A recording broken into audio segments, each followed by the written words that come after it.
lado, temos apenas a Açaí, que é a melhor do dia. Obviamente, a Açaí tem um peso muito menor no índice Ibovespa do que a Petrobras. A Açaí que, nesse momento, está subindo, como a gente está vendo aqui no nosso Profit, 3,89%. A SLC Agrícola, 3,17%. A Magalu, 2,91%. Vamos continuando, então, o nosso noticiário. Deixa eu ver se já posso chamar o nosso primeiro convidado de hoje. Temos aqui conosco presencialmente o Mário Goulart, analista CNPI, criador do canal O Analista. Mário, muito boa tarde, sempre um prazer tê-lo conosco. E a primeira pergunta que lhe faço é: o que está acontecendo com esse Bovespa que dá essa puxada para cima e agora cai forte? Qual a sua visão sobre o principal índice da B3? Boa tarde aí para o pessoal que está nos assistindo. Pois é, né? Tava todo mundo animado. Hoje de manhã parecia que o mundo estava excelente, tudo lindo. O Dow Jones se encaminhava para o 14º pregão seguido de alta, mas aí as coisas viraram e puxaram o Brasil junto, né? Não foi só a perspectiva externa, mas sim uma combinação de fatores. Lá fora nós tivemos a proposição aí de um aumento do capital requerido dos bancos americanos. Embora eles tenham, eu estava olhando aqui, eles têm capital acumulado para cumprir com essa nova exigência, é sempre um peso a mais, e isso acabou virando a mão do Dow Jones. Lembrando, o Dow Jones é a parte do índice americano que reflete as empresas da economia tradicional. Isso inclui os chamados bancões por lá, né? Então esse foi um elemento que começou a complicar a situação de bolsa. O segundo elemento foi que o PIB americano, que se esperava aí no segundo quarto fosse o crescimento de 1,8%, ele foi de 2,4%, ou seja, mostrando uma economia extremamente aquecida, e isso levantou aqui. Depois de ontem, todo mundo ficou feliz com a mensagem do Jerome Powell, de que as coisas estavam indo sob controle, inflação sob controle, tudo mais ou menos indo bem. Isso aí levantou uma bandeira amarela, quase vermelha, falando: puxa, peraí, a economia está super aquecida, então temos mais risco de inflação e provavelmente o fim da alta da curva de juros americana não vai parar por aí. As mensagens da Europa também, da Christine Lagarde, foram um pouco no sentido que não dá para saber se já dá para terminar com o ciclo de alta de juros. Então isso aí piorou o clima lá fora. E por aqui tivemos a questão da Petrobras, que publicou uma prévia de produção que ficou aquém do esperado, e aí juntou literalmente a fome com a vontade de comer. A Petrobras estava caindo, a ON chegou a cair aí quase 5%, deve estar nesse patamar, puxou a bolsa para baixo. A China também teve o minério, depois de vários dias de alta de minério e otimismo com a China, desde aquela reunião do Politburo na segunda-feira, que trouxe aí uma série, acho que foram 3 altas seguidas de Vale expressivas. A Vale começou a realizar um pouquinho, porque o minério realizou em Dalian, e todos esses elementos acabaram fazendo a bolsa recuar. O que é muito interessante, porque existe uma memória histórica e uma resistência histórica da Bolsa Brasileira em 120 mil pontos. E parecia que ela tinha passado. O começo da semana foi muito positivo, parecia que a Bolsa estava com energia, uma série de boas notícias aqui no Brasil, que iria realmente passar esse 120, mas o que a gente está vendo é que ela está recuando de volta aos 120. Um outro elemento que a gente ontem, hoje de manhã, imaginava, puxa, agora vai, né? Foi a revisão do score, do rating do Brasil pela Fitch. Lógico, a gente perdeu o grau de investimento há muito tempo, mas ganhou mais um grauzinho ali, mais um degrauzinho para melhorar a situação. Então tinha uma série de boas notícias que contratavam hoje um pregão bom, só que tudo mudou, todo o ambiente mudou.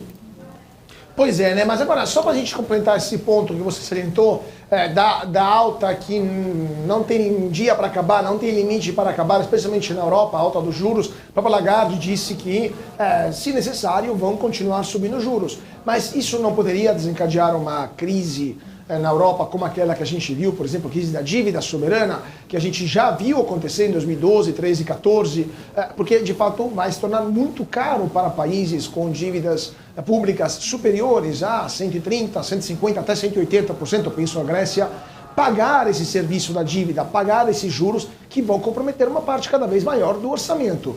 Então, com juros tão elevados, além de uma recessão econômica, além de uma desaceleração, não tem o risco de uma crise da dívida soberana por lá? Existe esse risco, eu acho que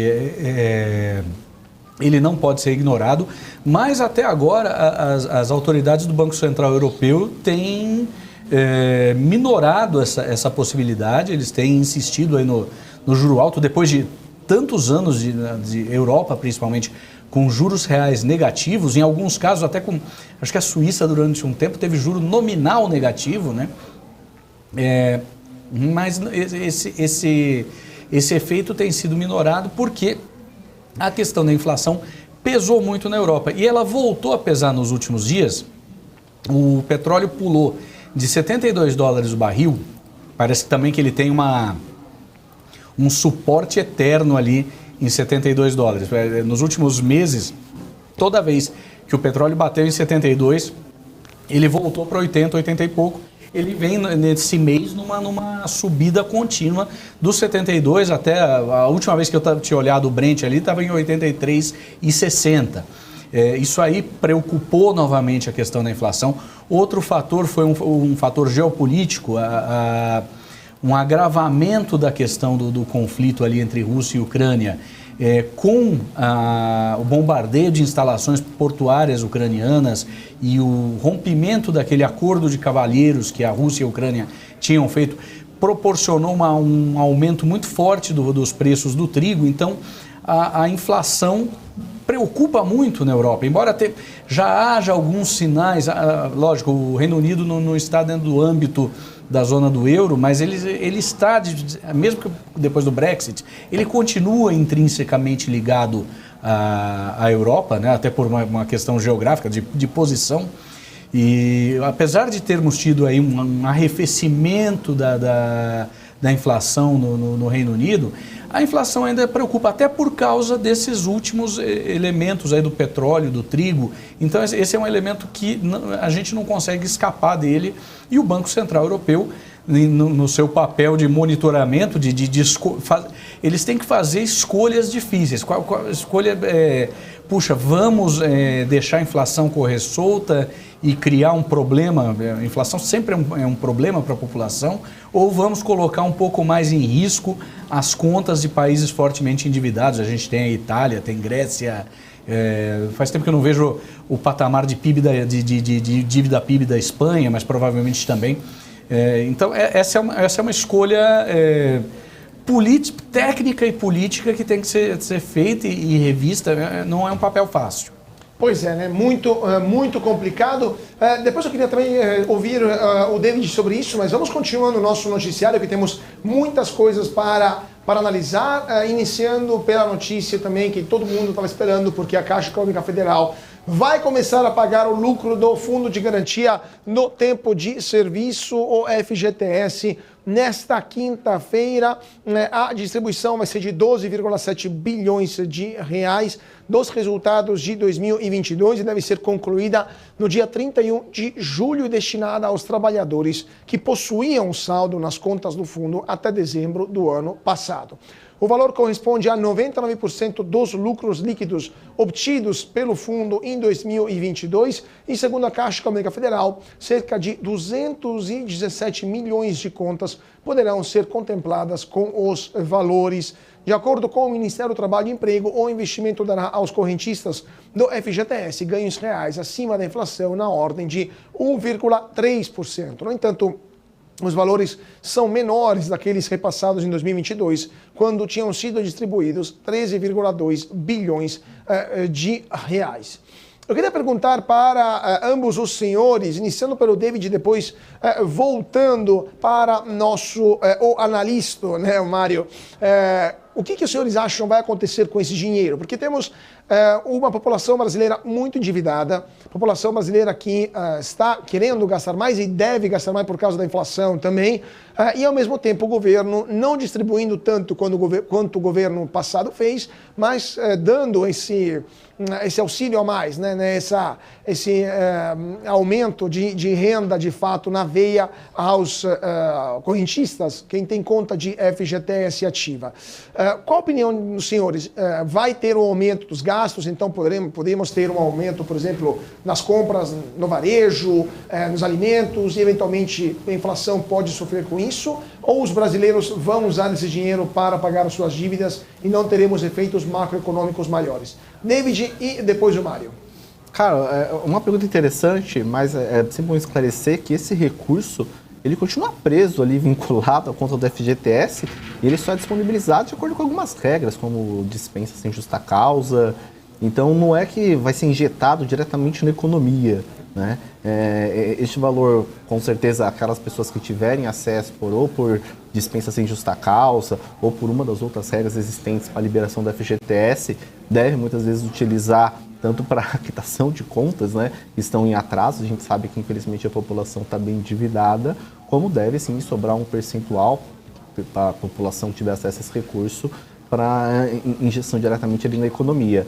Mas eu vejo que esse dinheiro, é engraçado que, infelizmente, pela falta de educação financeira da população, coisa assim, nossa, como a Caixa Econômica, como o governo, ele é bonzinho, distribuindo aqui um recurso, é o dinheiro do próprio trabalhador. É o dinheiro do próprio trabalhador, que é bom sempre lembrar, ele é remunerado abaixo de uma poupança, por exemplo, no FGTS, é uma rentabilidade muito baixa. Então o governo acaba utilizando esse recurso para financiamento de alguns programas, como o próprio financiamento habitacional, e aí está distribuindo um percentual deste lucro, dessas operações, para os trabalhadores. Lembrando que esse dinheiro do trabalhador fica preso. Então ele não é tão fácil assim ter acesso, sendo que a gente tem uma população, como eu já mencionei, bem endividada. Então, há algumas críticas, e aí quando a gente fala do programa do FGTS, como a população não tem educação financeira, o governo cria esse tipo de programa para o quê? Para que haja um valor disponível para o trabalhador no momento da demissão. Então, ao invés de dar uma educação financeira, o governo, de forma autoritária, vamos colocar assim, acaba o quê? Travando esse recurso da população. E aí a população, muitas vezes, que poderia ter uma destinação para esse recurso porque há uma necessidade, não consegue. Então, há algumas controvérsias aí com o FGTS e com relação a essa distribuição. Acho que a gente deve ficar de olho. Perfeito. Mário. Pois é, eu achei até um pouco eufemístico, assim, dizer o governo trava o dinheiro. Não, na verdade, o governo está roubando o trabalhador, porque ele rouba do trabalhador a possibilidade de deixar, nem que seja na poupança, que é o investimento mais conservador que tem, que é um investimento que não paga imposto de renda, não, ele deixa lá rendendo literalmente uma merreca. Esse dinheiro fica, às vezes, por até décadas bloqueado lá. Você tem que, às vezes, criar um jeito de tentar sacar isso aí através da compra de um imóvel, ou mesmo que você use para uma questão de uma demissão, você está sendo roubado pelo governo. O governo realmente expolia o trabalhador fazendo isso aí. Isso é uma maldade, é uma daquelas coisas moralmente muito questionáveis que o governo faz, dizendo que é uma benesse, dizendo que o Fundo de Garantia por Tempo de Serviço é uma benesse, é um direito, é uma coisa boa que ele concede ao trabalhador. Não é, alguém paga essa conta e quem paga essa conta é o trabalhador. Bom, vamos lá.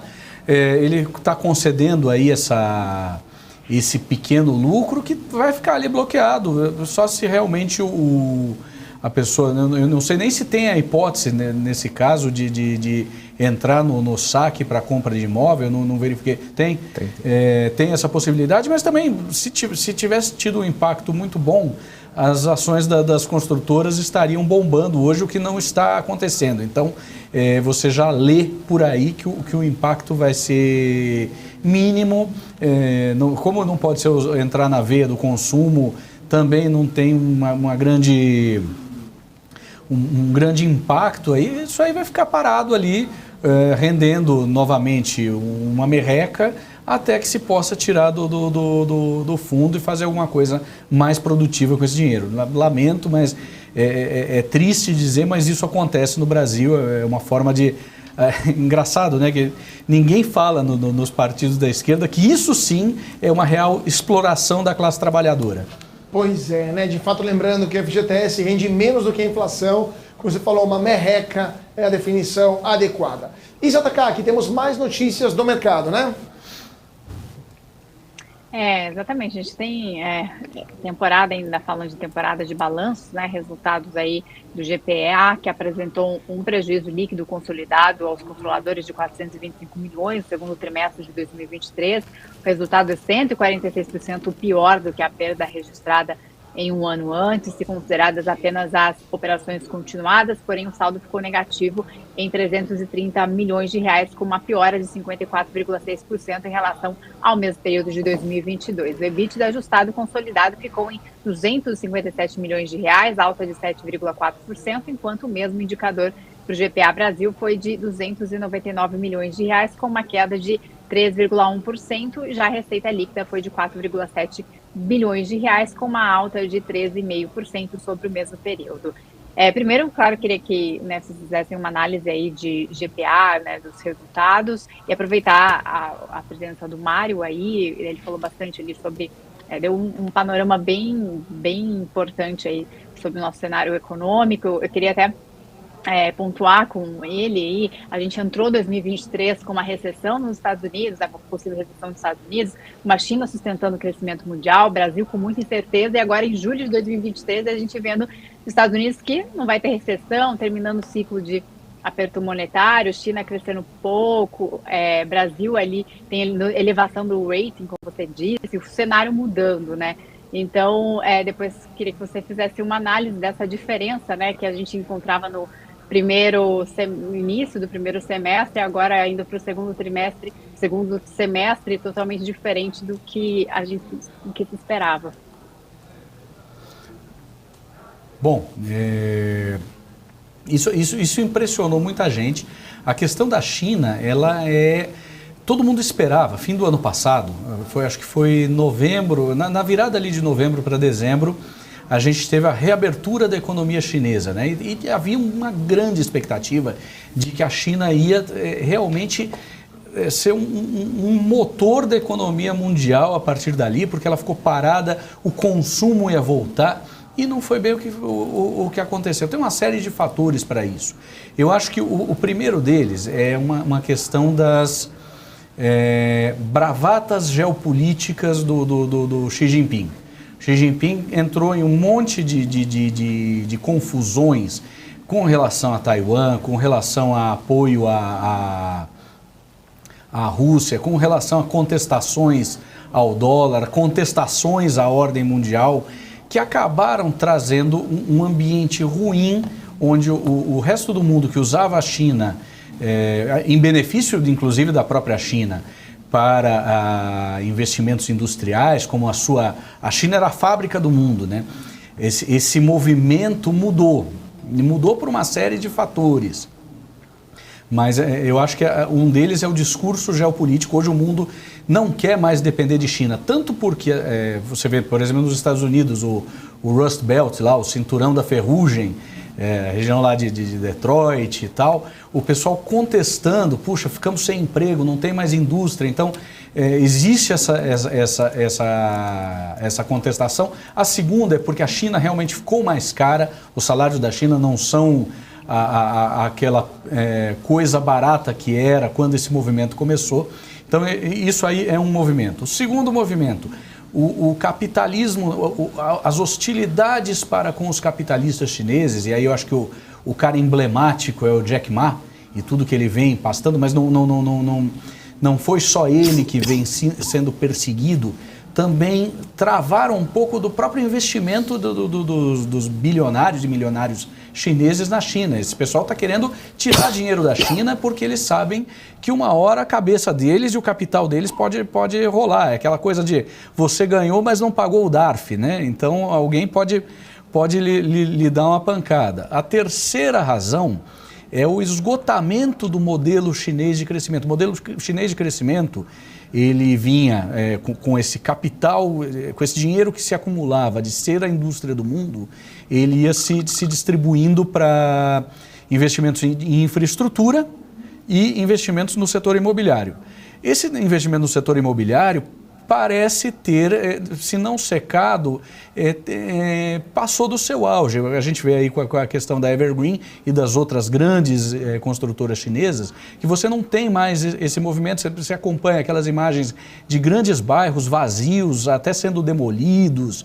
Então não tem mais essa pressão, porque a indústria não cresce tanto e você não tem tanta necessidade de trazer gente do campo para a cidade. Então não tem mais para onde esse negócio crescer. O investimento imobiliário era o único investimento possível para o chinês, fora guardar o dinheiro no colchão, e isso também criou uma situação complicada, onde tem um super estoque de imóveis desocupados na China, isso é uma questão. E a outra é o investimento em infraestrutura. A China fez uma quantidade surrealista de trens de alta velocidade. Não tem mais necessidade de fazer isso. A partir de agora, uma linha nova de trem de alta velocidade na China é redundante. Então não teve esse aspecto. Então a China não brilhou como se esperava que ela iria brilhar. E os Estados Unidos estão aquecidos. Não tem jeito. A economia está forte. Foi uma surpresa para todo mundo esse 2,4% de crescimento, mesmo com todas essas subidas de juros. E você vê nos Estados Unidos que existe uma série de problemas relacionados à falta de funcionário.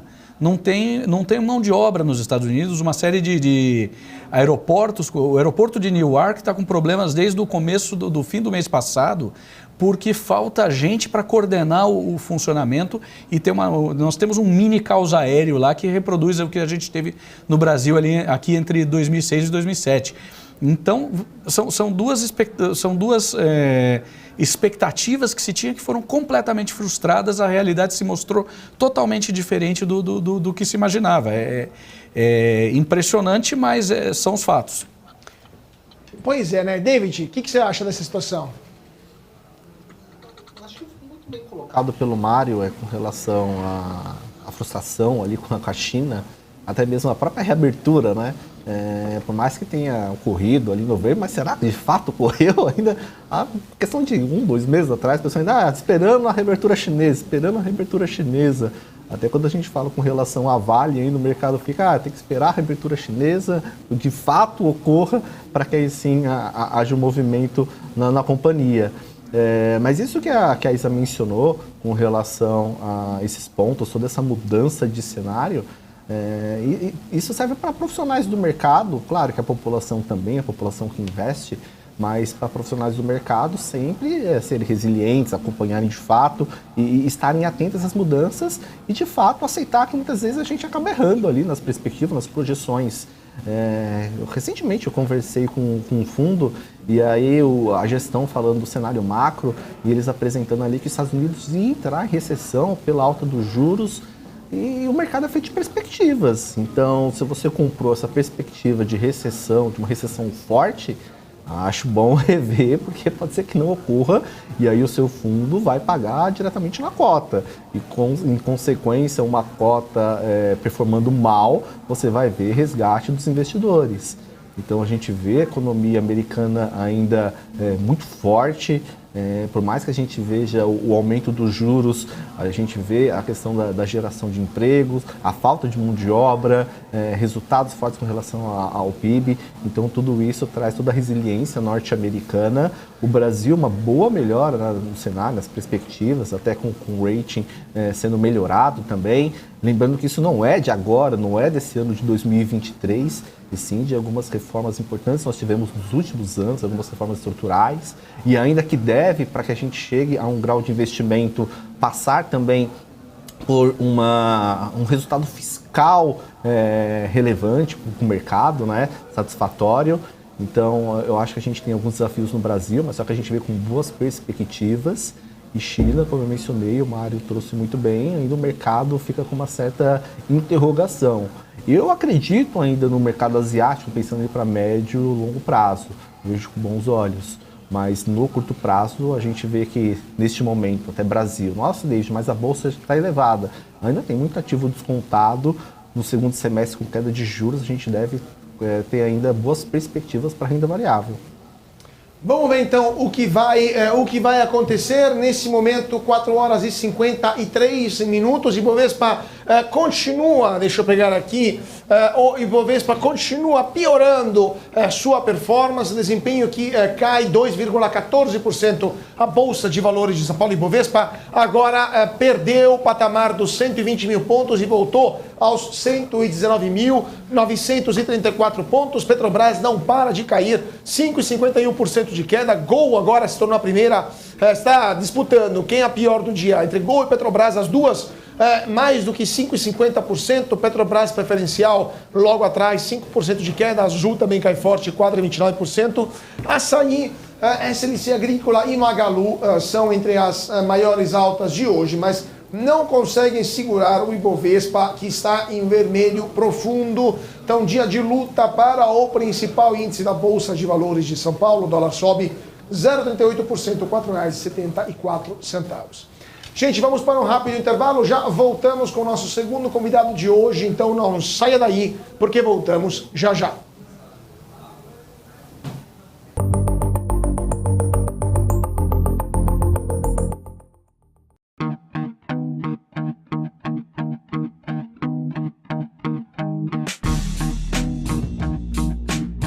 Quais foram os fatores que fizeram essas operações elas desempenharem e por que surpreenderam o mercado financeiro? Business traz panorama.